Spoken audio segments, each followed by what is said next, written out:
അങ്ങനെ നോക്കുകയാണെങ്കിൽ ഇപ്പോൾ ഫിലിം ഇൻഡസ്ട്രിയിൽ ഒരുപാട് ഇൻസ്പയർ ചെയ്തിട്ടുള്ള ഒരു എഡിറ്റർ ആരെന്ന് ചോദിച്ചാൽ, അങ്ങനെ ചോദിക്കുകയാണെങ്കിൽ തമിഴാണ്, മലയാളത്തിൽ ഇല്ലാന്നല്ല, രഞ്ജൻ എബ്രഹാം അവരൊക്കെ ഉണ്ട്. പക്ഷേ എനിക്ക് എന്നെ ഇൻസ്പയർ ചെയ്തിട്ടുള്ളൊരു എഡിറ്റർ എന്ന് പറഞ്ഞു കഴിഞ്ഞാൽ ആൻ്റണി എന്നുള്ളൊരു, അതായത് നമ്മുടെ കെ വി ആനന്ദിൻ്റെ ഒക്കെ, അതെ അതെ അതെ കെ വി ആനന്ദിൻ്റെ ഒക്കെ, അതായത് ആൻ്റണി കെ വി ആനന്ദിൻ്റെ സിനിമകൾ, മറ്റേ അയൻ എന്ന് പറഞ്ഞ സിനിമയ്ക്കകത്തൊക്കെ പുള്ളി തന്നെയായിരുന്നു എഡിറ്റർ ആയിട്ടുണ്ടായിരുന്നു. പുള്ളി ഭയങ്കര ഇൻസ്പിറേഷൻ എനിക്ക്. കാരണം എന്താ വെച്ചാൽ പുള്ളിയുടെ, നിങ്ങൾ തന്നെ ശ്രദ്ധിച്ചിട്ടുണ്ടാവും, നമ്മുടെ ഇൻഡസ്ട്രിയിലൊരു എഡിറ്റിങ്ങിലൊരു മാറ്റം കൊണ്ടുവന്നത് പുള്ളിയാണ്.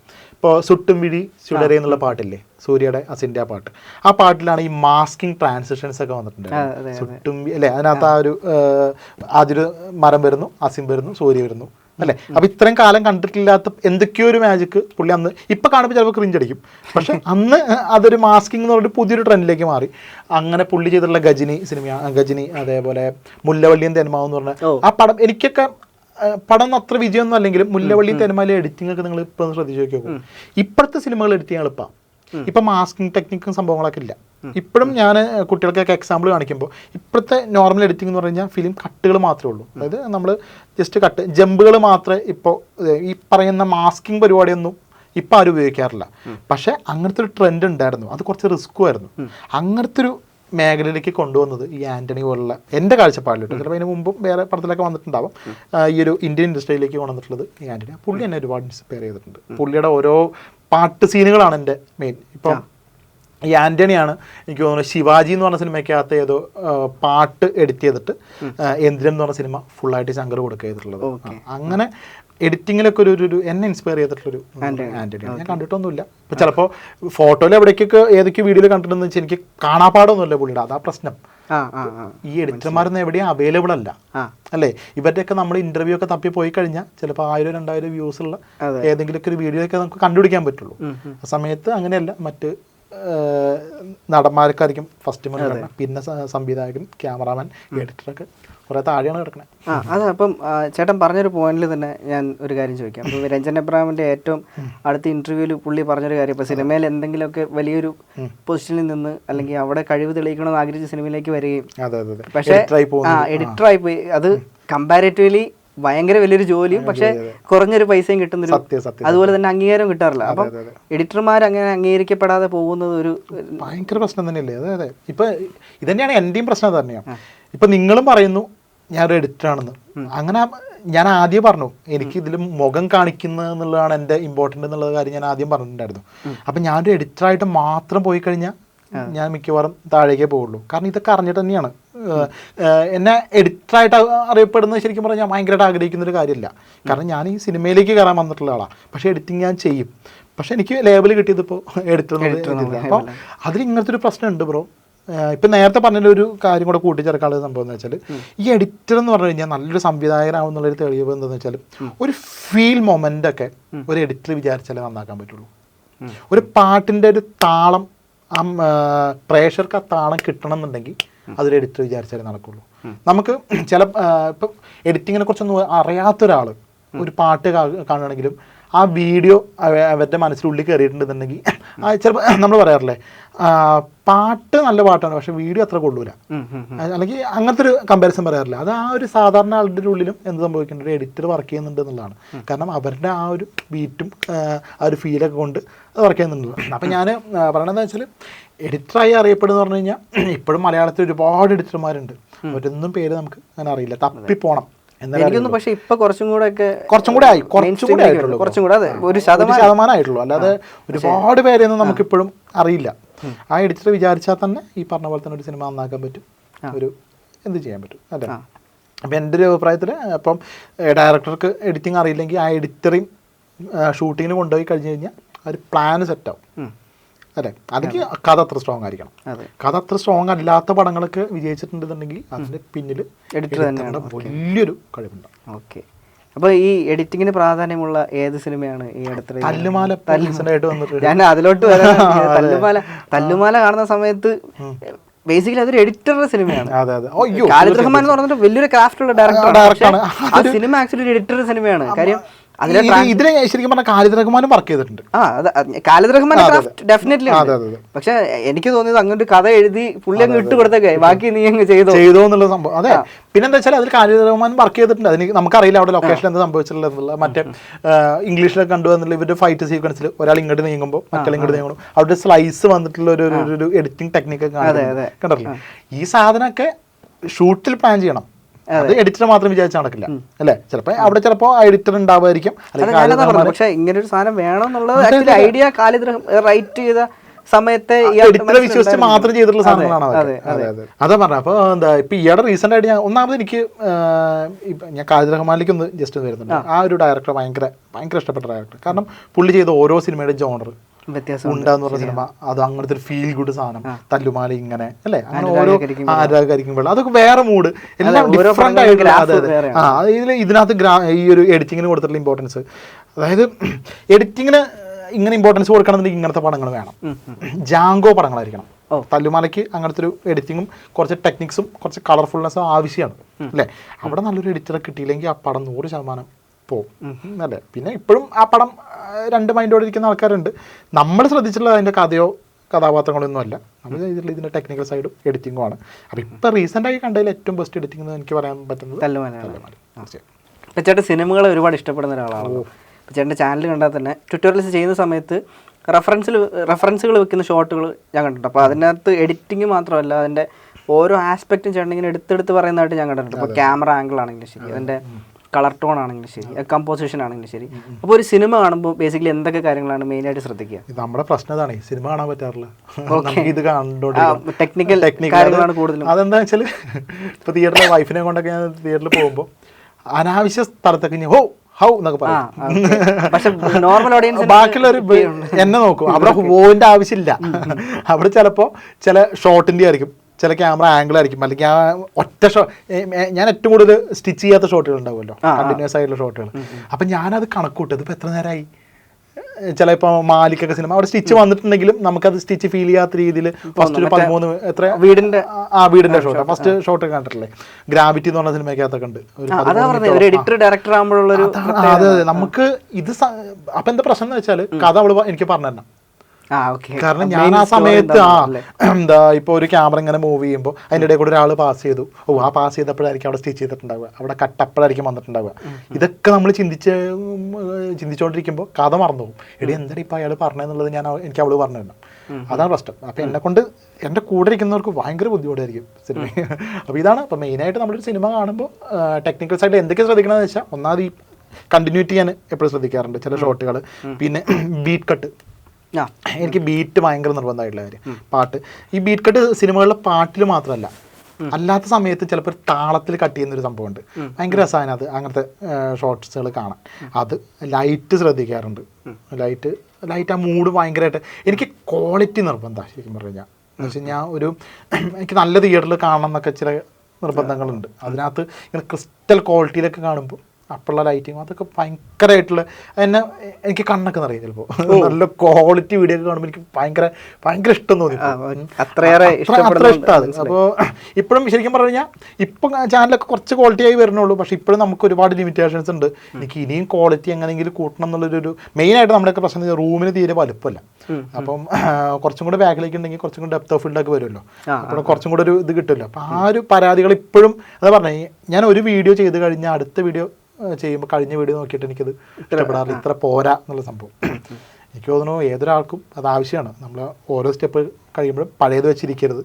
നമ്മളിങ്ങനെ അത് ഇഷ്ടപ്പെടാതെ അടുത്തേക്ക് പോകണം എന്നുള്ളതാണ്. അപ്പം അതൊന്നല്ലല്ലോ ചോദിച്ചത്. കാട് കയറി പോയി. അതാണ് ഇപ്പം ഇതന്നെ ഞാൻ ശ്രദ്ധിക്കാറ്. അപ്പം ലൈറ്റിങ്, കട്ട്സ്, VFX, പിന്നെ ചില കാര്യങ്ങൾ CG കയറ്റും. നമുക്ക് CG കയറ്റുമ്പോൾ ഞാൻ സൂക്ഷിച്ച് നോക്കും അത് CG ആണോ എന്നുള്ളത്. ചിലത് മനസ്സിലാവും, ചിലത് ഒട്ടും മനസ്സിലാവില്ല. ഇപ്പോഴത്തെ സിനിമകളിൽ മനസ്സിലാവാറില്ല. അങ്ങനെ മനസ്സിലാവാത്ത CGകൾ അങ്ങനെ ഇപ്പോൾ ഞാനും ചെയ്തിട്ടുണ്ട്. ചില സംഭവങ്ങളൊക്കെ അത് ഇത്രത്തോളം വന്നിട്ടുണ്ടോ എന്നുള്ള കാര്യം കമ്പയർ ചെയ്യും. അങ്ങനെ ഞാൻ ഒരുപാട് പറഞ്ഞു ബേസിക്കലി ഞാനൊരു എഡിറ്റർ ആയതുകൊണ്ട് അതാ ഞാനിപ്പോൾ അതങ്ങനെ കേട്ടിരിക്കുക. കാര്യം എന്നോട് സംസാരിക്കുമ്പോൾ ചേട്ടാ എനിക്കും ഇതൊക്കെ ഫീൽ ചെയ്യാറുണ്ടല്ലോ, ഞാനിങ്ങനെയാണ് ചിന്തിക്കുന്നുള്ള സാധനമാണ് എൻ്റെ മനസ്സിൽ വരുന്നത്. ഏറ്റവും സന്തോഷമുള്ളൊരു കാര്യം എന്താ അറിയോ, ഒരു എഡിറ്ററോട് സംസാരിക്കണത്. നമുക്ക് ഇങ്ങനത്തെ ആൾക്കാരെ സംസാരിക്കാൻ കിട്ടൂലടാ. ഇപ്പൊ നമുക്ക് തന്നെ ഫ്രണ്ട് സർക്കിൾ കുറവായിരിക്കും. കാരണം നമുക്ക് പറയാൻ ഇതേ ഉള്ളൂ അല്ലേ. അപ്പോൾ ഇത് കേട്ടിരിക്കാൻ ആൾക്കാർ കുറവല്ലേ. അപ്പം ഇങ്ങനത്തെ ആൾക്കാരോട് ഇത് സംസാരിക്കാന്ന് പറഞ്ഞാൽ തന്നെ, അതുകൊണ്ട് ഞാൻ ഇങ്ങനെയൊന്നും സംസാരിക്കുന്ന ആളല്ല. ഞാനൊരു കൂട്ടത്തിലൊക്കെ വന്നു കഴിഞ്ഞാൽ അത്രേ ഉള്ളൂ. എത്രയും സംസാരിച്ചിട്ടുണ്ടെന്നുണ്ടെങ്കിൽ നിന്റെ മുഖത്ത് കണ്ണിലുണ്ട് ആ ഒരു സംഭവം. എനിക്കും എനിക്കും തിരിച്ച ആ ഒരു കാര്യം, ഞാൻ സംസാരിക്കുന്നത് ഇപ്പം നമ്മുടെ തന്നെ ഒരു പാഷനോട് കൂടിയുള്ള ഒരാളോടാണെന്നുള്ളൊരു സംഭവം എനിക്കുണ്ട്. അപ്പോൾ ചേട്ടൻ ഓരോ കാര്യങ്ങൾ തന്നെ പറയുമ്പോഴും എനിക്കത് ഫീൽ ചെയ്യാൻ പറ്റുന്നുണ്ട്. അതെ അതെ, എനിക്ക് ഇതേപോലെ തന്നെ ചില സംവിധായകരുടെ എഡിറ്റർമാരുടെ ഒക്കെ ഇങ്ങനെ പഴയ കഥകൾ പറയുമല്ലോ, അവരുടെ സിനിമയിലുണ്ടായിരുന്ന അങ്ങനത്തെ കാര്യങ്ങൾ കേൾക്കാൻ ഭയങ്കര ഇഷ്ടമാണ്. അതിൽ നിന്ന് നമുക്ക് ഇങ്ങനെ ഒരുപാട് ഇൻസ്പയർ ആവും. അപ്പോൾ അങ്ങനത്തെ ടീമിൻ്റെ കൂടെ ഞാൻ ഇരുന്ന് സംസാരിക്കാറുള്ളൂ സത്യം പറഞ്ഞു. ഇപ്പം എന്തായാലും നിന്റെ ചോദ്യങ്ങളൊക്കെ കൊള്ളാം, എനിക്ക്. അപ്പം ഇങ്ങനെ ഏതെങ്കിലും വലിയ വലിയ ആൾക്കാരായിട്ട് ഇന്ററാക്ട് ചെയ്യാനുള്ള അവസരം കിട്ടിയിട്ടുണ്ട്? വലിയ വലിയ ആൾക്കാരെന്ന് പറഞ്ഞു കഴിഞ്ഞാൽ അങ്ങനെ ഇന്ന ആള് വലുതൊന്നുമില്ല ബ്രോ. എനിക്ക് എന്താ വെച്ചാൽ ഇങ്ങനെ എന്നോട് സംസാരിക്കുന്ന ഇങ്ങനത്തെ കാര്യങ്ങൾ ഡിസ്കസ് ചെയ്യുന്ന ആൾക്കാരൊക്കെ എനിക്ക് വലുതാ. അല്ലാതെ എനിക്ക് മറ്റേ നിങ്ങൾ ആ സിനിമയിൽ കണ്ട സംവിധാനം അവിടേക്കൊന്നും ഞാൻ ഇതുവരെ പോയിട്ടില്ല. ഞാൻ ഇന്നേ വരെ ഒരു ചാൻസ് ചോദിച്ചിട്ടൊന്നും എവിടെയും പോയിട്ടില്ല. എനിക്കൊരു നാളെ ഒരു സംഭവം സ്വന്തമായിട്ട് ബിൽഡ് ചെയ്യണമെന്ന് വിചാരിച്ചിട്ടാണ് പോണേ. പിന്നെ നേരത്തെ പറഞ്ഞ പരിമിതികളാണ് നമ്മളെ, കാരണം എനിക്കെല്ലാം സ്മൂത്ത് ആയിരിക്കണം. അപ്പം അത് സ്മൂത്ത് ആക്കിക്കൊണ്ടിരിക്കുകയാണ്, എന്നിട്ടേ ഞാൻ അവിടെ എത്തുള്ളൂ എന്നുള്ളത്. അതുകൊണ്ടാണ് ഞാനിപ്പോൾ ഈ വലിയ വലിയ ആൾക്കാർ ഇപ്പം അങ്ങോട്ട് പോയി കഴിഞ്ഞാൽ എനിക്ക് അവരെ കാണാൻ പറ്റുള്ളൂ. ഇതൊക്കെ ഭാവിയിൽ എപ്പോഴെങ്കിലും ഇങ്ങോട്ട് വരണം എന്ന് വിചാരിച്ച് അതിന് കഠിന പ്രയത്നം നടത്തിക്കൊണ്ടിരിക്കുക. ഇപ്പം ചേട്ടൻ ഫെസ്റ്റിവൽ സിനിമകളും കാണുന്ന കൂട്ടത്തിലുണ്ട്, കൊമേഴ്ഷ്യൽ സിനിമകളും അതുപോലെ തന്നെ കാണുന്ന ഒരാളാണ്. അപ്പം ഞാൻ ചോദിക്കുന്നത്, ഇപ്പം പലരും പറഞ്ഞ് കേട്ടിട്ടുണ്ട്, ഇപ്പം കൊമേഴ്ഷ്യൽ സിനിമകളാകുമ്പം അതിന് വേറെ തന്നെ ടൈപ്പ് ഓഫ് ഒരു വിഷ്വൽ ലാംഗ്വേജ് ഉണ്ട്. ഫെസ്റ്റിവൽ സിനിമകളാകുമ്പോൾ അല്ലെങ്കിൽ അക്കാഡമിക് സിനിമകളാകുമ്പോൾ അതെ.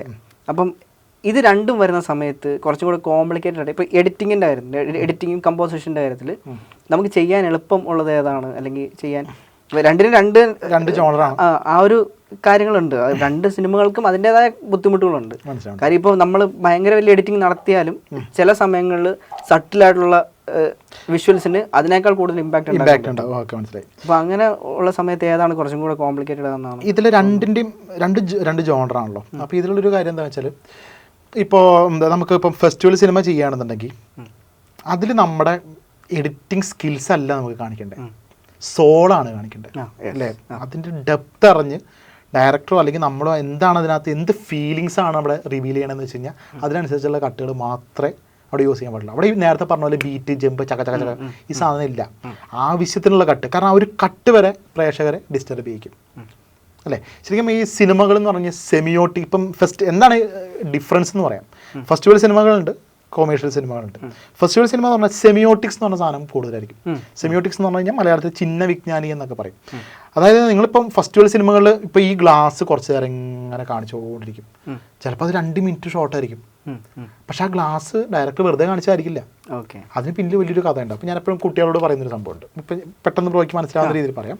നമുക്കിപ്പം ഒരു വീട്ടിൽ ഉമ്മറത്ത് ഒരു വയസ്സായിട്ടുള്ള ഒരാൾ ഒരു മറ്റേ ചാര് കാസയിൽ ഇങ്ങനെ വിറച്ചിരിക്കുന്നു. ആ വീട്ടിൽ ഭയങ്കര ബഹളം, വേറെ ആരും കാണിക്കുന്നില്ല, ആ അപ്പാപ്പനെ മാത്രമേ കാണിക്കുന്നുള്ളൂ. ഭയങ്കര ബഹളം നടന്നുകൊണ്ടിരിക്കണം, ആ അപ്പാപ്പനെ മാത്രം കാണിച്ചുകൊണ്ടിട്ട് ഷോട്ട്. ഈ സിനിമയുടെ ഒരു ഭാഗത്ത് ഈ ഷോട്ട് കാണിച്ചു, വേറെ ഏതോ ഒരു ഭാഗത്ത് ആ കസാര മാത്രമേ കാണിക്കണുള്ളൂ, വീട്ടിൽ ഫുൾ സൈലൻസ് ഇങ്ങനെ. അപ്പോൾ അതിലൊരു സംഭവം നമുക്ക് റിവീലായി. ബ്രോയ്ക്ക് എന്താ മനസ്സിലായത്? ഒന്നില്ലെങ്കിൽ അപ്പാപ്പ മരിച്ചുപോയി ഇല്ലേ, ഇത് ഞാൻ അറിഞ്ഞിട്ടുള്ളതല്ല. ബ്രോയ്ക്ക് അത് മരിച്ചുപോയി. അവിടെ എന്ന് പറഞ്ഞു കഴിഞ്ഞാൽ നമുക്ക് ഒരു എഡിറ്ററിനൊന്നും ഒരു പണിയില്ല.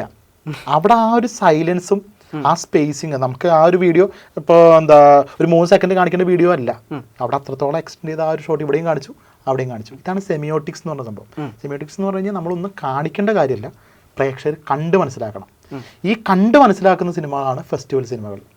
അവിടെ നമ്മൾ അത് കാണുമ്പോഴാണ് നമുക്ക് ഇത് അവാർഡാണെന്ന് സാധാരണ പ്രേക്ഷകർക്ക് മനസ്സിലാവുമെങ്കിലും ഇതിൻ്റെ സോൾ അറിഞ്ഞവർ അത് അവാർഡാന്ന് പറയില്ല, ആ ഫീൽ ഉൾക്കൊണ്ടേ മനസ്സിലാവുള്ളൂ. ആ സമയത്ത് കൊമേഴ്ഷ്യൽ സിനിമയാണെന്നുണ്ടെങ്കിൽ ടക ടക ടക ടക ടക അല്ലേ, കട്ട് ചെയ്തു. ഇപ്പോൾ കണ്ണീർ പൂവിൻ്റെ കവിളിൽ തലോടി എന്നുള്ള പാട്ടിൽ മോഹൻലാൽ ഇവിടുന്ന് തൊട്ട് അവിടെ വരെ നടക്കുന്ന ഷോട്ട് കാണിക്കുന്നുണ്ട്. ആ ഫീൽ ഉൾക്കൊണ്ട ആൾക്കാർക്ക് ആ നടത്തത്തിൻ്റെ ഡെപ്ത് അറിയാം, ഒരു ഫീലാണ് ആ സീനൊക്കെ കാണുമ്പോൾ അല്ലേ. അതാ പറഞ്ഞത്. അപ്പോൾ ഈ ഒരു ഡിഫറൻസ് എഡിറ്റിങ്ങിൽ സംഭവം എളുപ്പമാണെന്ന് പറയരുത്. നല്ലൊരു എഡിറ്റർക്ക്, നല്ല ഡെപ്ത് അറിയുന്ന എഡിറ്റർക്ക് മാത്രമേ ഈ ഫെസ്റ്റിവൽ സിനിമകൾ എഡിറ്റ് ചെയ്യാൻ പറ്റൂ. അതെ, ഈ പറഞ്ഞ പോലെ ഈ അടുത്തിറങ്ങിയ മലൈക്കോട്ടെ വാലിബനിൽ ആളുകൾ അതിനെ നെഗറ്റീവായിട്ട് ചിത്രീകരിക്കുമ്പോഴും ഏറ്റവും വലിയൊരു പോയിന്റ് ആയിട്ട് പറഞ്ഞത് ഷോട്ടുകൾ ഭയങ്കര ലോങ് ആണ്. അതിന് ഞാനൊരു കാര്യം പറയാം, മലക്കോട്ടെ എനിക്ക് ഭയങ്കരമായിട്ട് ഇഷ്ടപ്പെട്ടു. എത്ര പേര് ശ്രദ്ധിച്ചു, ഒരു വീഡിയോയിലും പറഞ്ഞു കേട്ടില്ല. എനിക്ക് അതിനകത്ത് ഇഷ്ടപ്പെട്ട ഒരു പോർഷൻ എന്താണെന്ന് വെച്ചാൽ, വലിയൊരു ഇവര് ഫൈറ്റ് നടക്കുന്ന ഒരു കൊട്ടാരം പോലത്തെ സാധനം ഇവൻ മറച്ചിടുന്നൊരു ഷോട്ടുണ്ട് മോഹൻലാൽ, അതായത് മലക്കോട്ടെ വാലിബൻ ഇങ്ങനെ മറച്ചിടും. അത് കഴിഞ്ഞിട്ട് അടുത്ത് കാണിക്കുന്ന ഒരു കഴുത. ഞാൻ അതിൽ വായിച്ചെടുത്ത സംഭവം എന്താ വെച്ചാൽ, ആ സിനിമയിൽ ഇടയ്ക്കിടയ്ക്ക് കഴുതകൾ കാണിക്കുന്നുണ്ട്. അതായത് ഒരു മുതലാളിക്ക് വേണ്ടി പണിയെടുക്കുന്ന ഒരു കഴുത മാത്രമാണ് ഇതിനകത്ത് മലക്കോട്ടെ വാലിബൻ അല്ലേ. ആ അച്ഛൻ ഇയാളെ ഇങ്ങനെ പണിയെടുപ്പിച്ചുകൊണ്ടിരിക്കുക. പല സിനിമയ്ക്കകത്ത് പല ഷോട്ടിലും കഴുതകൾ ഇങ്ങനെ കാണിച്ചുകൊണ്ടേയിരിക്കുന്നുണ്ട് അല്ലേ. അതൊരു റെഫറൻസ് അല്ലേ ശരിക്കും പറഞ്ഞത്, ലാലേട്ടൻ്റെ കഥാപാത്രം ആയിരിക്കാം. ഞാൻ ചിന്തിച്ചെടുത്തിട്ടുള്ള സംഭവം അങ്ങനെയാണ്. അപ്പം ഇങ്ങനത്തെ കുറേ ഡീറ്റെയിൽസ്, അത് ലിജോ പല്ലിശ്ശേരിയൊക്കെ ഒരുപാട് അങ്ങനത്തെ ഡീറ്റെയിൽസ് കൊണ്ടിരുന്ന ആളാണ് അല്ലേ. ഇപ്പം മറ്റേ അതിന് മുമ്പുള്ള മമ്മൂട്ടിയുടെ സിനിമയാണെങ്കിൽ നോക്കുകയാണെന്നുണ്ടെങ്കിലും അങ്ങനെ കുറേ സംഭവങ്ങളുണ്ട്. ഞാനിപ്പോൾ എടുത്തു ചോദിക്കാൻ കാര്യം എന്താണെന്ന് വെച്ചാൽ, നൻപകൽ നേരത്തെ മയക്കം IFFKക്ക് ഭയങ്കരമായിട്ട് ഓടിയൊരു സിനിമ, ടിക്കറ്റ് പോലും കിട്ടാതെ ഭയങ്കര വിഷയം. പക്ഷെ തിയേറ്ററിൽ വന്ന സമയത്ത്, ഈ നോർമലി റിലീസായ സമയത്ത് അത്രയേറെ അക്സെപ്റ്റൻസ് കിട്ടിയിട്ടില്ല. അപ്പം ആ ഒരു വ്യത്യാസം അത് എന്താ സംഭവം എന്ന് വെച്ചാൽ, ഇപ്പം സർക്കസ് എന്ന് പറഞ്ഞൊരു സർക്കസ് ഇല്ലേ, അതിൽ ജോക്കർമാരുണ്ട്. നല്ല എക്സ്പേർട്ട് ആയിട്ടുള്ളൊരു സർക്കസ് ചെയ്യുന്ന ഒരാൾക്ക് ജോക്കറാവാൻ പറ്റുള്ളൂ. മനസ്സിലാവണ്ട എന്ന് വെച്ച് കഴിഞ്ഞാൽ, നമുക്ക് അവർക്ക് ഈ ജോക്കർമാർ ഈ ഞാണിമിലൊക്കെ തൂങ്ങുമ്പോൾ കുറേ കോമാളിത്തരങ്ങളൊക്കെ കാണിച്ചിട്ടാണ് ആ ഞാണിമ തൂങ്ങണേ. അത് സാധാരണ ഒരാൾക്ക് ചെയ്യാൻ പറ്റില്ല, ജോക്കർമാർക്ക് ചെയ്യാൻ പറ്റുള്ളൂ. നമുക്ക് ഈ സിനിമ അഡിക്റ്റ് ആയിട്ടുള്ള ആൾക്കാരില്ലേ, സിനിമ കണ്ട് കണ്ട് കണ്ട് കണ്ട് ഇഷ്ടം കയറി കൊമേഴ്ഷ്യൽ സിനിമകളൊക്കെ കണ്ട് പിന്നെ ഈ സോൾ അന്വേഷിച്ച് പോകുന്ന ആൾക്കാർക്കൊക്കെ ഈ ഫെസ്റ്റിവൽ ഇഷ്ടം. ഞാൻ പ്രേക്ഷകർ കുറ്റം പറയില്ല, നോർമൽ അങ്ങനെ പ്രേക്ഷകർ ഒരു വേണമെങ്കിൽ ഒന്ന് തരംതിരിക്കുക. അത് ഞാൻ ഭയങ്കര സംഭവം അങ്ങനെ പറയല്ല കേട്ടോ. അങ്ങനെ ഒരുപാട് നമ്മൾ സിനിമ കണ്ടു കഴിഞ്ഞാൽ നമ്മൾ ചില സമയത്ത് ഈ ഫെസ്റ്റിവൽ സിനിമയോട് നമുക്കൊരു അട്രാക്ഷൻ തോന്നും. കാരണം നമ്മൾ ഇങ്ങനത്തെ പടങ്ങൾ ഒരുപാട് കണ്ട്. അപ്പോൾ ഇത് പറഞ്ഞ പോലെ തന്നെ സർക്കസിൽ ഒരുപാട് എക്സ്പേർട്ട് ആയിട്ടുള്ള ആൾക്കാർക്ക് ഈ കോമളി ആവാൻ പറ്റുള്ളൂ, അല്ലെങ്കിൽ ജോക്കർ ആവാൻ പറ്റുള്ളൂ എന്നുണ്ടെങ്കിൽ നമ്മൾ ഒരുപാട് കണ്ട് സിനിമ അത്രത്തോളം പഠിച്ച് അത്രത്തോളം ഇഷ്ടപ്പെട്ട് കഴിഞ്ഞാൽ നമുക്ക് ഓട്ടോമാറ്റിക്. അപ്പോൾ ഈ രണ്ട് പ്രേക്ഷകർ, ചില ആൾക്കാരെന്ന് പറഞ്ഞാൽ, ഇപ്പോൾ ഞാൻ നോർമൽ ആൾക്കാർ ഇതായിട്ട് പറയില്ല, അവർ രാവിലെ തൊട്ട് അവരുടെ ഫീൽഡ് സിനിമയല്ല, അവർ ജോലിയൊക്കെ കഴിഞ്ഞ് ഓരോ കാര്യങ്ങളൊക്കെ ചെയ്ത് വൈകുന്നേരം ഒരു എൻ്റർടൈൻമെൻറ്റിന് വേണ്ടി മാത്രം സിനിമ കാണാൻ നിൽക്കുന്ന ആളാണ്. അവർക്ക് ഒരു നേരം ഒന്ന് ചിരിക്കണം, അതിന് തിയേറ്ററിൽ പോകണം. അത് ഒരിക്കലും അവർ നേരത്തെ ചൂസ് ചെയ്യില്ല, കാരണം അവർക്ക് ഇതിൻ്റെ ആവശ്യമില്ല. അവർക്ക് ഇതിനകത്ത് സിനിമയിൽ ഇറങ്ങി ചെന്നിട്ട് കാണാനുള്ള നേരമില്ല, കാരണം നമുക്കിതാണ് പണി, നമുക്ക് സിനിമ മാത്രമേ ഉള്ളൂ. അപ്പം നമ്മളിത് ആസ്വദിക്കും. അപ്പം IFFK എന്നൊക്കെ പറഞ്ഞാൽ നമ്മൾ വരുന്നത്, ഇത് എൻ്റർടൈൻമെൻറ്റ് വരുന്ന ആൾക്കാരും ഉണ്ട്, പക്ഷേ ആ സിനിമയ്ക്കകത്ത് കയറിയിരിക്കുന്ന ഒരു കൂടി ഒരു 60% ആൾക്കാരും ഈ സിനിമ ഇഷ്ടപ്പെടുന്ന ആൾക്കാരായിരിക്കും. അവിടെ ഹിറ്റാവുന്നുള്ള കാര്യം ഉറപ്പല്ലേ. പുറത്ത് കൊമേഴ്ഷ്യലി ഇങ്ങനത്തെ പടങ്ങൾ ഹിറ്റാവില്ല. അപ്പോൾ അങ്ങനെ സംഭവിക്കുന്നത് ആക്ച്വലി സിനിമയ്ക്ക് നല്ലതാണോ മോശമാണോ? പ്രൊഡ്യൂസറെ സംബന്ധിച്ചും മോശമാണ്. ഇതിപ്പോൾ ശരിക്കും പറഞ്ഞു കഴിഞ്ഞാൽ അങ്ങനത്തെ ഒരു സിനിമ ഇന്നല്ലെങ്കിൽ നാളെ അറിയപ്പെടും, പക്ഷെ ഇന്ന് അറിയപ്പെടില്ലാത്തതിൻ്റെ പേരിലാണ് പ്രൊഡ്യൂസർമാർ കഷ്ടപ്പെട്ടുകൊണ്ടിരിക്കുന്നത്. ഇപ്പോൾ ദേവദൂതൻ പോലുള്ള സിനിമകളൊക്കെ ആ കാലത്ത് ക്ലാഷും കൂടെയാണ് എനിക്ക് തോന്നുന്നു. ആ സമയത്താണ് തെങ്കാശിപ്പട്ടണം എന്നൊക്കെ പറഞ്ഞ സിനിമ ആ സമയത്താണ് റിലീസായിട്ടുണ്ടായിരുന്നത്. അപ്പം സ്വാഭാവികമായിട്ട് തെങ്കാശിപ്പട്ടണം ഒരു ഭാഗത്ത് കളിക്കുന്നു, ദേവദൂതൻ അപ്പുറത്ത് കളിക്കുന്നു. ഇതിനെ കയറും നമ്മളിപ്പോഴും റിപ്പീറ്റ്. പക്ഷേ ഞാനിപ്പോൾ കഴിഞ്ഞ് ഈ പടം റിലീസാവുന്നതിന് മുമ്പ് യൂട്യൂബിൽ ഏതോ OTT ഇരുന്ന് വീണ്ടും ഈ ദേവദൂതൻ ഇരുന്ന് കണ്ടു. വല്ലാത്തൊരു പടമല്ലേ ഇത്. അത് തിയേറ്ററിൽ പോകുമ്പോൾ എന്തായാലും പോകും. ആ സമയത്തിൽ തന്നെ ഇപ്പം നമ്മൾ CD ഒക്കെ ഇട്ടിട്ട് പണ്ട് കണ്ട പടം TV വരുന്ന സമയത്ത്, പണ്ട് തോന്നുന്നു ക്രിസ്മസിനൊക്കെ ഏഷ്യാനെറ്റിലൊക്കെ വരുന്ന സമയത്ത് നമ്മൾ കണ്ട് ചിന്തിച്ചിട്ടുണ്ട്. ആ പ്രായത്തിൽ സിനിമയെ പറ്റി ഒന്നും സീരിയസ് ആയിട്ട് ചിന്തിക്കാത്ത ആ ഒരു പ്രായത്തിൽ വരെ തോന്നിയിട്ടുണ്ട്, എന്ത് സിനിമയായി ചെയ്ത് വെച്ചേക്കണേ. എന്റെ മോനെ അതിനകത്ത് അവസാനം മറ്റാ വെരലിങ്ങനെ എന്റെ പൊന്നു ഒരു രോമാഞ്ചം കയറും ഭയങ്കര. അല്ല, അപ്പം അത്ര കൺവിക്ഷനോട് കൂടി സിനിമകൾ ചെയ്തിട്ടുള്ള ഡയറക്ടേഴ്സ് ഉള്ളൊരു ഇൻഡസ്ട്രിയാണ്. പക്ഷെ അങ്ങനെയുള്ള ഈ സൃഷ്ടികൾ ആ സമയത്ത് ശ്രദ്ധിക്കപ്പെടാതെ പിൽക്കാലത്ത് അത് ഭയങ്കര വൈറലാകും എന്നുള്ളത് ഭയങ്കര സങ്കടകരമായിട്ടുള്ള കാര്യമാണ്. അതാണ് നമ്മുടെ ഏറ്റവും വലിയ സന്തോഷം. നമുക്ക് ഈ ഒരു ജനറേഷനിൽ ഒരു ഗുണം എന്താ വെച്ചാൽ, നല്ലതിനെ തേടി കണ്ടുപിടിക്കും. ഇപ്പം റീൽസും സംഭവങ്ങളൊക്കെ ആൾക്കാർ കുറ്റം പറയുമെങ്കിൽ പോലും റീൽസൊക്കെ നമുക്ക് ഒരുപാട് രീതിയിൽ ഗുണം ചെയ്യുന്നുണ്ട്. നമ്മൾ മറന്നിരുന്ന കുറേ കാര്യങ്ങൾ നമ്മൾ തിരിച്ചു കൊണ്ടിരുന്നുണ്ട്. ഇപ്പം ശരിക്കും പറഞ്ഞു കഴിഞ്ഞാൽ അതൊരു വിജയമായി കഴിഞ്ഞാൽ നമുക്ക് ഭയങ്കര സന്തോഷമല്ലേ. അതായത് ദേവദൂതനൊക്കെ ഇനിയൊരു വിജയമായി കഴിഞ്ഞാൽ അവരൊന്ന് ആലോചിക്കുക, അവർ മനസ്സിൽ പോലും ചിന്തിച്ചിട്ടുണ്ടാവില്ല. അതിപ്പോൾ ഇത് സോഷ്യൽ മീഡിയൻ്റെ പവർ തന്നെയാണ്. അത് എന്താ കാര്യം എന്ന് പറയുക, ഈ ഒരു സുന്ദർ സി എന്ന് പറഞ്ഞ തമിഴിലെ ഡയറക്ടർ ആക്ച്വലി അൻപേ ശിവം എന്ന് പറഞ്ഞൊരു സിനിമ ഡയറക്ടർ ഒരു പുതിയ റീസെന്റ് ഒരു പ്രസ് മീറ്റ് പോയ സമയത്ത് അവിടുത്തെ ആരോ ചോദിച്ചു അൻപേശിവം അക്കാലത്ത് അത്ര വലിയൊരു നല്ലൊരു സിനിമയായിട്ട് നിങ്ങൾ എടുത്തു, അതിനെപ്പറ്റി പറയാൻ പറഞ്ഞപ്പോൾ പുള്ളി പറഞ്ഞു എനിക്ക് സത്യത്തിൽ ദേഷ്യമാണ് വരുന്നത്. അന്നത്തെ കാലത്ത് നിങ്ങളത് കാര്യം ഞങ്ങളത്ര ഇതോടുകൂടി പ്രതീക്ഷയോടുകൂടി എടുത്തൊരു സിനിമ അക്കാലത്ത് ശ്രദ്ധിക്കപ്പെട്ടില്ല. പിൽക്കാലത്ത് ഇതിനെപ്പറ്റി ഭയങ്കര ഹൈലി ഇതായിട്ട് സംസാരിക്കുന്ന സമയത്ത് ഭയങ്കര വലിയ കാര്യങ്ങൾ, വളരെ നല്ല സിനിമ പറഞ്ഞ സ്ഥലത്ത് അൻപേശിവത്തിലൊക്കെ അത് ഞാൻ കേട്ടിട്ടുണ്ട് ഒരു ഇന്റർവ്യൂല് വേറെ ആരോ പറഞ്ഞതാണ്.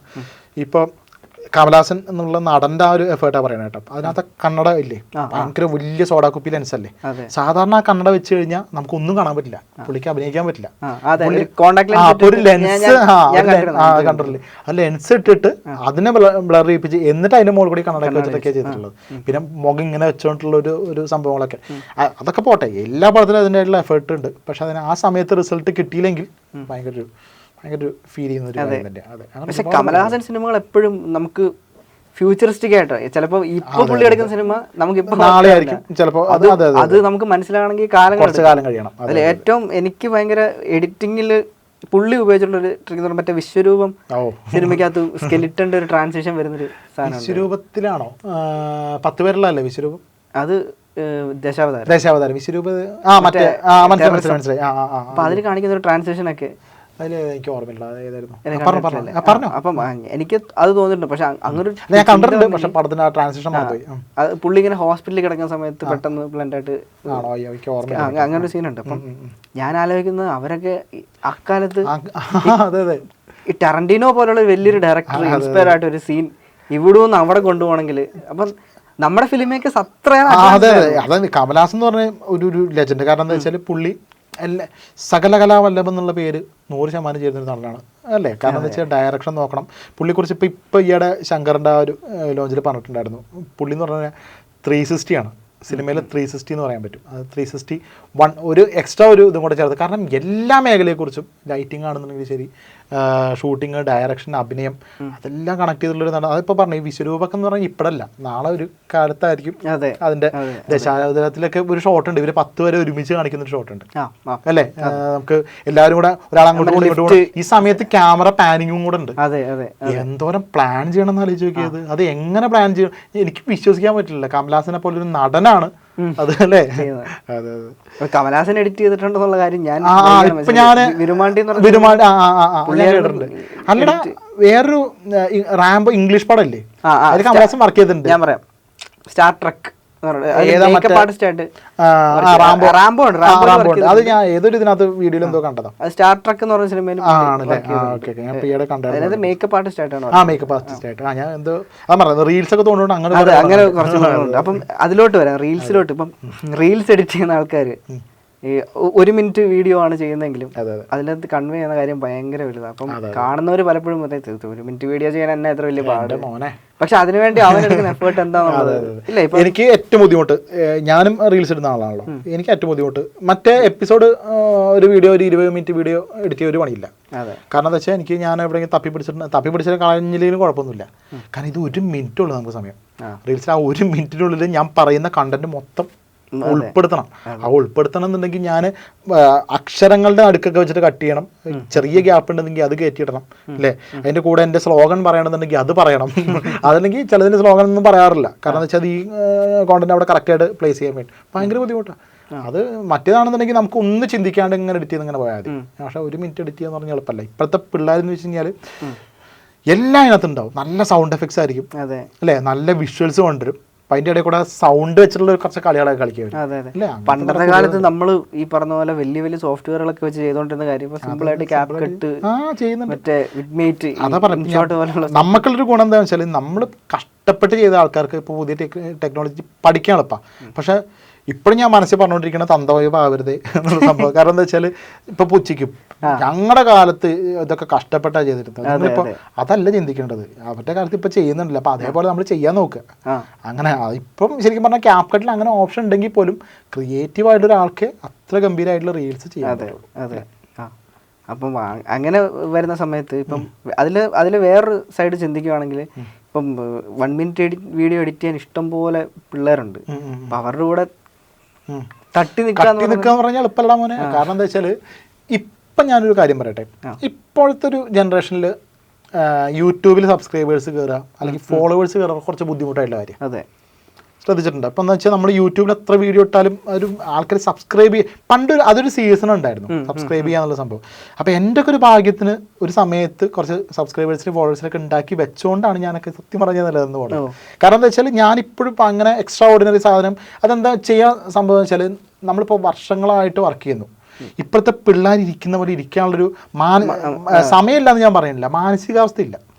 കാരണം എന്താ വെച്ചാൽ എനിക്കറിയാം ഇപ്പം ആ പിള്ളേരൊക്കെ ചെയ്യുന്നത് എന്താണെന്നുള്ള എഫക്റ്റുകളൊക്കെ നമുക്ക് കാണുമ്പോൾ തന്നെ അറിയാം. എന്ത് വെച്ച് കഴിഞ്ഞാൽ ഇപ്പം എനിക്കൊന്ന് സേബറൊക്കെ വെച്ചിട്ടാണ് ഇപ്പോൾ ഇടിമിന്നൽ ആ സാധനങ്ങളൊക്കെ കണ്ടിട്ടുണ്ട്. അത് പ്ലഗിനൊക്കെ വെച്ചിട്ട് ചെയ്യണതാണ്. അതേപോലെ നമുക്ക് ചെയ്യാൻ അറിയാൻ പാടില്ല. പക്ഷെ അവരുടെ ആ ഒരു ഇത് നമുക്കില്ല, എന്താ പറയുക, പേഷ്യൻസ് നമുക്കില്ല. കാരണം അവർക്കിപ്പം അത് മാത്രം ചിന്തിച്ചാൽ മതി. നമുക്ക് ഇപ്പുറത്ത് വേറെ ഒരുപാട് കാര്യങ്ങൾ, കുടുംബം നോക്കണം. ആ സമയത്ത് ഇപ്പം നമ്മളിപ്പോൾ ഇന്നത് ചെയ്ത് കഴിഞ്ഞാൽ നമുക്ക് എന്തെങ്കിലുമൊക്കെ വരുമാനം വരുള്ളൂ. ആ സമയത്ത് ആൾക്കാരെ കാണിക്കുക എങ്ങനെ ചെയ്യാന്ന് പറഞ്ഞാൽ അത് ഇരിക്കാനുള്ള സമയമില്ല. അപ്പം അവരുടെ അടുത്ത് എത്തണമെന്നുണ്ടെങ്കിൽ ഞാൻ എപ്പോഴെങ്കിലും സമയം കണ്ടെത്തി അത് ചെയ്യണം. അതെന്തായാലും ചെയ്യും, അല്ലെങ്കിൽ നമുക്ക് കേൾക്കാൻ പറ്റില്ല. ഓക്കെ.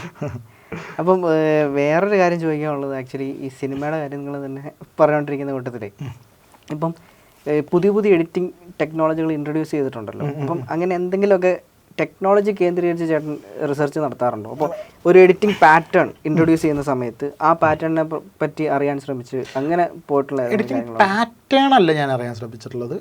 അത് ഇപ്പം എന്തൊരു എഡിറ്റിംഗ് വർക്ക് കണ്ടാലും അത് എൻ്റെ രീതിയിലേക്ക് ആക്കാൻ അത് ആ ഒരു ഔട്ട് അതേപടി ചെയ്ത് കൊടുക്കാൻ എന്നെ കൊണ്ട് പറ്റും.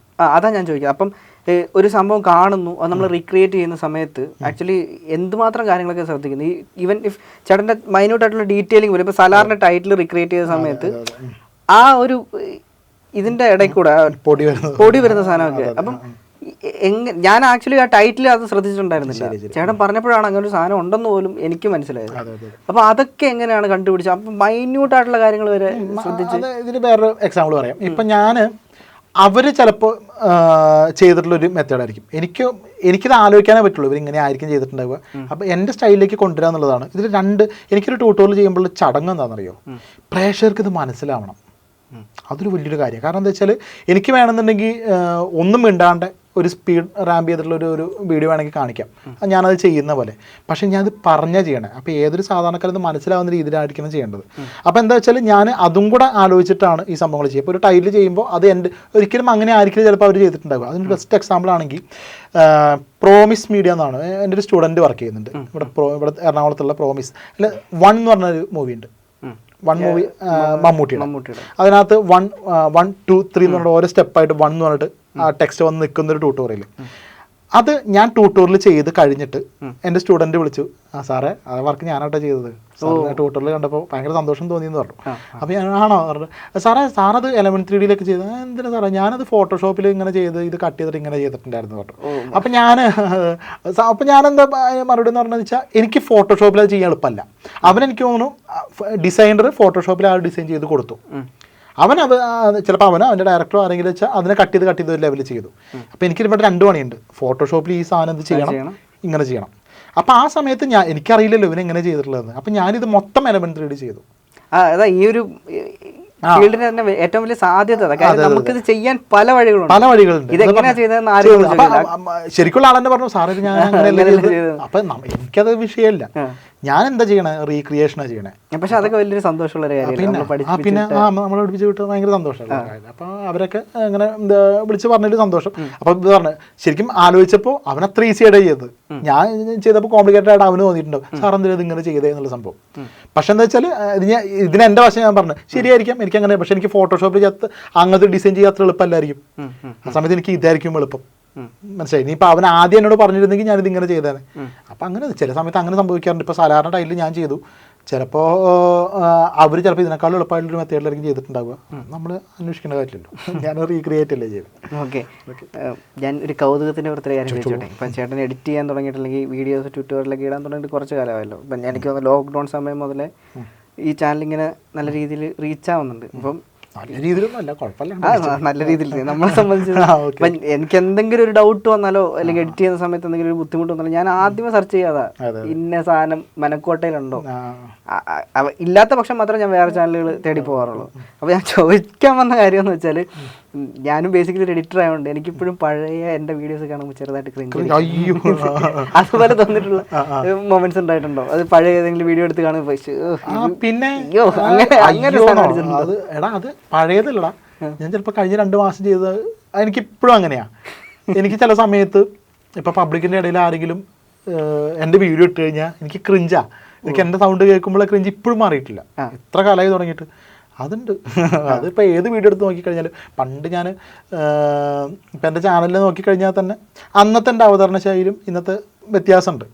അത് ഞാൻ കുറച്ചും കൂടെ ഇത്ര കൂളായിട്ടല്ല സംസാരിക്കും. ഇപ്പോഴും ഞാൻ അത്ര കൂളല്ല കേട്ടോ. ഇപ്പം ഞാൻ എൻ്റെ ക്യാമറ മുമ്പ് തന്നെ കുറച്ചും കൂടെ കൂളായിട്ട് സംസാരിക്കാറുണ്ട്. അപ്പോൾ ഞാൻ എന്തിനും ഇങ്ങനെയൊക്കെ പറയണമെന്നുള്ള സംഭവം അത് എഡിറ്റിങ്ങിൻ്റെ മാത്രമല്ല, അത് ഞാൻ കണ്ടിട്ടുണ്ട് പല വീഡിയോയിലും.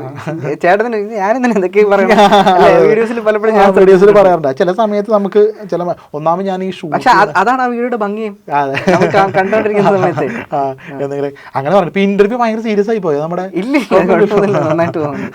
നമ്മളെ ഈ ഒരു വൈബ് കിട്ടിയാൽ മതി. ചിലപ്പോൾ പറഞ്ഞ ഇതന്നെ ഇപ്പം ഞാൻ നേരത്തെ പറഞ്ഞ പോലെ തന്നെ നമ്മളൊരു വ്യൂ അതാണ് എനിക്ക് നിങ്ങളോട് പറയാനുള്ളത്. വലിയ വ്യൂസ് ഒന്നും പ്രതീക്ഷിക്കാണ്ടിയാണ് നമ്മളെ കൊണ്ടുപോയിട്ടുള്ളത്.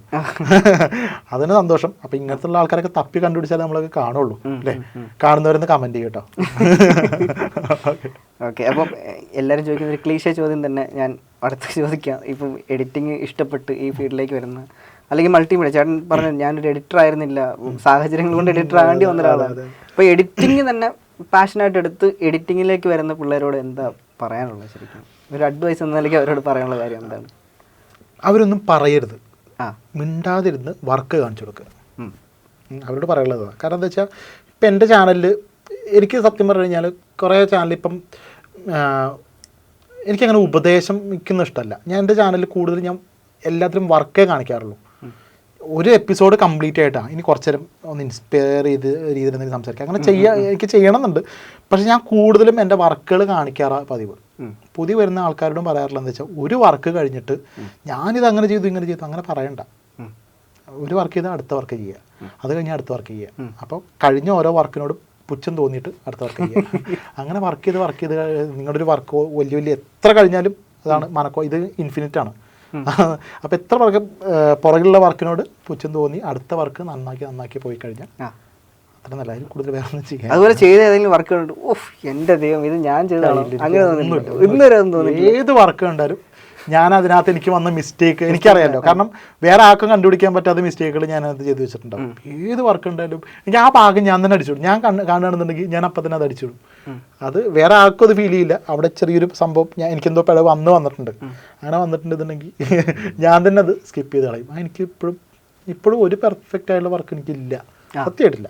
ഓരോന്ന് കാണുമ്പോഴും ക്രിഞ്ച് ഫീൽ ചെയ്യാറുണ്ട്. ഓക്കെ, അപ്പോൾ ചേട്ടൻ പറഞ്ഞു സിനിമയോടുള്ള താല്പര്യം കൊണ്ടാണ് ഇതൊക്കെ ചെയ്യുന്നത്. ഇപ്പോൾ സിനിമയോട് ഒരുപാട് ഇഷ്ടമുള്ള ആളാണ്.